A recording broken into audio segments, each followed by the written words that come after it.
यार दोस्तों, target with PS Parihar channel में आपका स्वागत है। इस चैनल के माध्यम से आप लोगों को विद्यार्थी जीवन से संबंधित सभी सूचनाएं प्रदान की जाती हैं।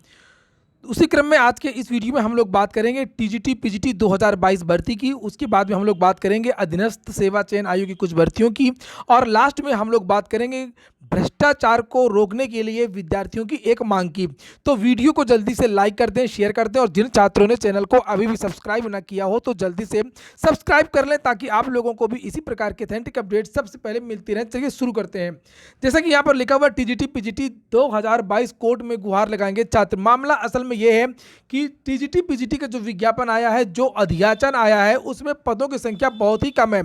मैंने सबसे पहले आप लोगों को इस चैनल के माध्यम से बताया था कि जिन पदों का अध्याचन आया है इस समय, वो लगभग 5200 पद ही हैं इस बार केवल, और इन 5200 पदों में टीजीटी और पीजीटी दोनों को मिलाया गया है तब, और वहीं पर समायोजन हो रहा है 2016 का समायोजन हो रहा है और 2021 का समायोजन हो रहा है। जानकारी निकल करके आ रही है कि जिस तरीके से उत्तर प्रदेश के सभी भर्ती बोर्ड धीमे हो गए हैं, उसी तरीके से चयन बोर्ड की जो कार्रवाई है वो भी धीमी हो गई है।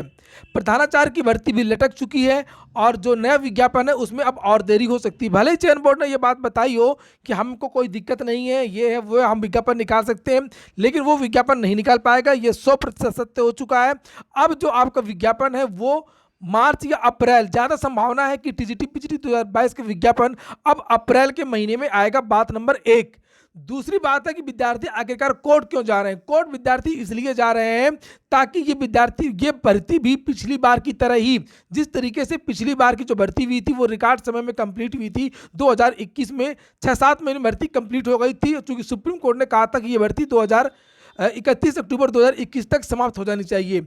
इसलिए विद्यार्थी अब सुप्रीम कोर्ट फिर से जा रहे हैं, क्योंकि विद्यार्थियों ने बहुत सारे धरना प्रदर्शन किए, बहुत सारे आंदोलन किए, बहुत सारे ज्ञापन दिया, लेकिन हुआ कुछ नहीं। पदों की संख्या बहुत ही कम है, केवल और केवल 5200 पद ही आए हैं, और इसमें उल्टा समायोजन लगभग 800 छात्रों का होना है। अगर 800 में इसमें कम कर देंगे तो लगभग 4400 पदों पर भर्ती होगी।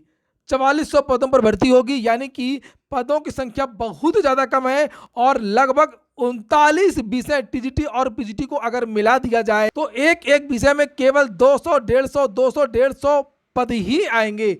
इसलिए अब विद्यार्थी कहते हैं कि जो पदों की संख्या है वो अब बढ़नी चाहिए।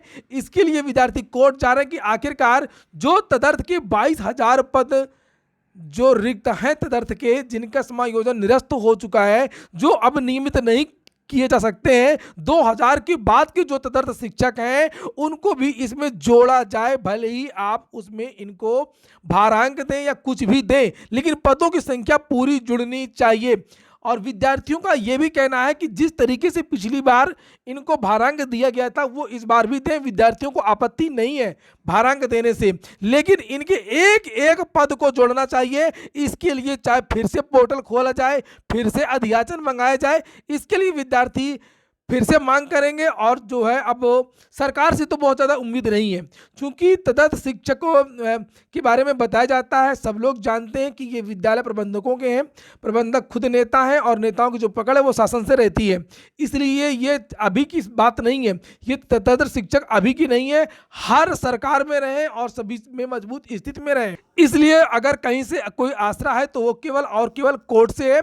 इसलिए विद्यार्थी कोर्ट जा रहे हैं, और युवा मंच की तरफ से बहुत जल्दी केस फाइल कर दिया जाएगा, और आगे की जो भी अपडेट होगी मैं आपको इस चैनल के माध्यम से देता रहूंगा। आप लोग क्या चाहते हैं, कोर्ट जाना सही रहेगा या केवल सरकार से मांग करना? कमेंट बॉक्स में आप लोग अवश्य बताएं, और ये भी बताएं कि क्या 4600 जो सीटें लगभग बात कर रहा हूं, जो लगभग 4600 सीटें आएंगी, क्या वो पर्याप्त है, या इस बीच में जो 1-2 महीने का समय मिल रहा है, 2-3 महीने का, उसमें कोर्ट के द्वारा पदों की संख्या को बढ़ाया जाए? आप लोग भी अपनी राय अवश्य बताएं। आपकी राय पर ही जो आधारित है वो वीडियो बना करते हैं। अब हम लोग बात करेंगे उत्तर प्रदेश अधीनस्थ सेवा चयन आयोग की, यूपी ट्रिपल एससी की। काफ़ी दिन से यूपी ट्रिपल एससी के बारे में कोई भी जानकारी नहीं दी गई है, और छात्रों का कहना है कि सर आप यूपी ट्रिपल एससी की जानकारी नहीं देते हैं। असल में यूपी ट्रिपल एससी में कोई घटना ही नहीं घटित हो रही है।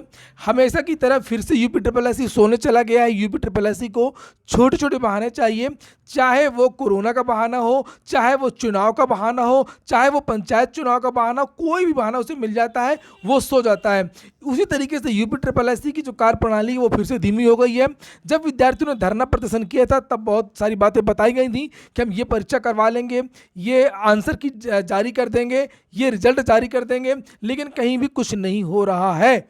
और जानकारी ये मिली है कि यूपी ट्रिपल एससी में इस समय केवल जूनियर असिस्टेंट 2016 का जो फाइनल परिणाम है, जिसमें लगभग 2300 छात्र इंतजार कर रहे हैं, जिस परिणाम का उसको लेकर के थोड़ा सा इंतजार हो रहा है और उस पर काम हो रहा है और उसका जो रिजल्ट है वो फरवरी के फर्स्ट वीक तक जारी हो सकता है।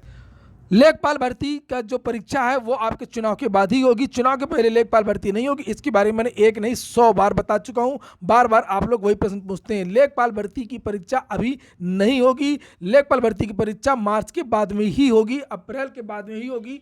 मार्च में भी कोई संभावना नहीं है, अप्रैल में ही इसकी जो परीक्षा है वो होगी।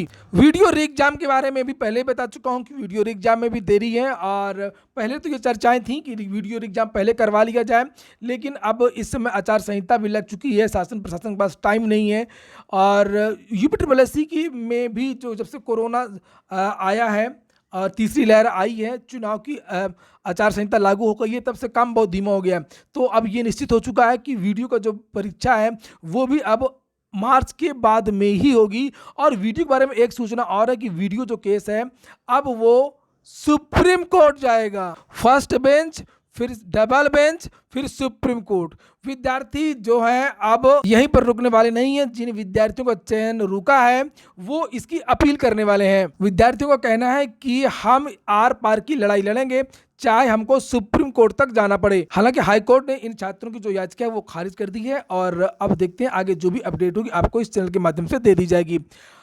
और अगर हम लोग बात करें कि यूपी ट्रिपल एससी से अब नए भर्ती और नए विज्ञापन की, तो अभी भी अब तो कोई आएगा ही नहीं। जब तक नई सरकार नहीं बन जाएगी तब तक कोई भी भर्ती का विज्ञापन जारी नहीं होना है। और इसकी जब नई सरकार का गठन हो जाएगा तब एक दो विज्ञापन जारी हो सकते हैं। एक तो सामान्य योग्यता वाले जो बात कही गई थी, जिसमें जूनियर असिस्टेंट और वीडियो इत्यादि की भर्ती की बात कही गई थी, एक तो वो भर्ती आ सकती है और दूसरी एजीटीए। तो ये एक या दो भर्तियां ही देखने को मिलेंगी। और रही लोअर की बात, लोअर के भी पदों का अधियाचन यूपी ट्रिपल एससी पहुंच चुका है, उसमें थोड़ा सा समय लगेगा और हो सकता है कि जो नया वाला पीईटी हो उसके बाद में ही अब लोअर की भर्तियां आए। बहुत सारी जो चीज़ें हैं वो सरकार बनने और बिगड़ने पर डिपेंड करती हैं। अगर यही सरकार रहती है तो तब तो ये परीक्षाएं जो मैंने आपको बताई इन समय में हो सकती हैं। अगर सरकार बदलती है, ये सरकार नहीं आती है, कोई दूसरी सरकार आती है, तब फिर कम से कम 1 साल के लिए 7-8 महीने, तो मान ही लीजिए 7-8 महीने या 1 साल कोई कुछ भी नहीं होगा, ना तो परिणाम जारी होंगे और ना ही परीक्षाएं होंगी। क्योंकि जो नई सरकार आएगी तो वो अपने सदस्य रखेगी, अपने चेयरमैन बनाएगी और पूरा फिर से नया आयोग बनेगा। और हो सकता है कुछ भर्तियों की जांच के आदेश भी दिए जाएं। तो इन पर भी जो ये सिचुएशन है इस पर भी डिपेंड करेगा कि आखिरकार सरकार यही रिपीट करती है या सरकार बदलती है। हालांकि सरकार ने लगभग सभी भर्तियों को 95% भर्तियों को उलझा दिया है, फंसा दिया है। और अब हम लोग बात कर लेते हैं ओएमआर में 5वां विकल्प रखने की मांग। आपने सुबह के समाचार पत्रों में सुना होगा कि उत्तर प्रदेश और बहुत सारे जो राज्य हैं, खासतौर से मैं उत्तर प्रदेश की बात कर रहा हूं क्योंकि उत्तर प्रदेश की ज़्यादा न्यूज़ इस चैनल के माध्यम से दी जाती है।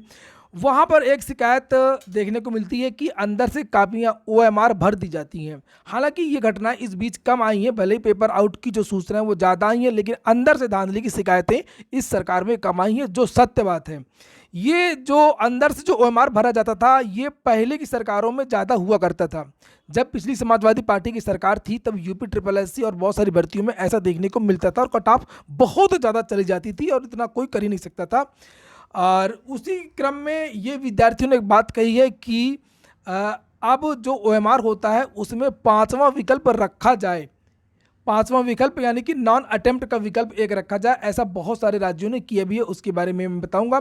ये देखिए, ये सुबह का समाचार पत्र जिसमें ये बताया गया था कि जो 68,500 शिक्षक भर्ती हुई थी उसमें में बहुत सारे ऐसे विद्यार्थी थे जो विद्यार्थी फेल थे और उन्हें पास कर दिया गया था, उनकी ओएमआर भर दी गई थी, खाली ओएमआर को भर दी गई थी। इस तरीके की टीईटी 2011 में जो भर्ती हुई थी उसमें भी इस तरीके की जो चर्चाएं हुई थी। इसी के लिए जो है कुछ राज्यों ने एक चीज़ शुरू की है, जो उत्तर प्रदेश में भी होना चाहिए। जैसे ये हरियाणा की बात हो रही है यहाँ पर कि भर्ती परीक्षाओं में जुड़ेगा नॉट अटेम्प्टेड का 5वां विकल्प। तो यहाँ पर लिखा हुआ है कि हरियाणा कर्मचारी चयन आयोग की परीक्षा अब चुनावों में नोटा की तर्ज पर होगी। अब तक परीक्षा में 4 विकल्प दिए जाते थे, इनमें से परीक्षा देने वाले को एक पर टिक करना होता था, लेकिन कई बार परीक्षार्थी किसी पर भी टिक नहीं करते थे। अब 4 की बजाय 5वां विकल्प दिया जाएगा। इसमें 5वां विकल्प नॉन अटेम्प्टेड का होगा। यदि चारों विकल्प में से किसी को भी अटेम्प्ट नहीं किया तो फिर 5वें विकल्प को हर हाल में अटेम्प्ट करना होगा और इसका निगेटिव मार्किंग पर कोई प्रभाव नहीं पड़ेगा। अगर आपने इस पर ये करना ही पड़ेगा। अगर आपको 4 विकल्प नहीं आते हैं तो आप खाली नहीं छोड़ेंगे, आप 5वें विकल्प को करिए और उससे आपको निगेटिव नंबर नहीं दिया जाएगा। लेकिन अंदर से अगर कोई आपकी ओएमआर भरता है, ए विकल्प या बी विकल्प जो सही है, तो 2 विकल्प हो जाएंगे और इस तरीके से प्रश्न को गलत मान लिया जाएगा। इसके बारे में नीचे लिखा भी है कि लेकिन यहाँ पर 4 ऑप्शन में से कोई नहीं आता है तो नॉन अटेम्प्टेड का जरूरी हो जाएगा। यदि विकल्प भी टिक नहीं किया तो निगेटिव मार्किंग भी होगी। अगर आपने उसको नहीं छुआ, बिल्कुल 5 को खाली छोड़ दिया, तब जरूर निगेटिव मार्किंग जोड़ा जाएगा। तो इसके बारे में आप लोग अवश्य बताएं कि ये क्या उत्तर प्रदेश में होना चाहिए या नहीं होना चाहिए। तो ठीक है दोस्तों, ये हो गया आज का वीडियो। अगर आपको अच्छा लगा तो लाइक कर दिया करें। जिन छात्रों ने चैनल को सब्सक्राइब न किया, सब्सक्राइब कर लें। पूरा वीडियो सुनने के लिए बहुत बहुत धन्यवाद।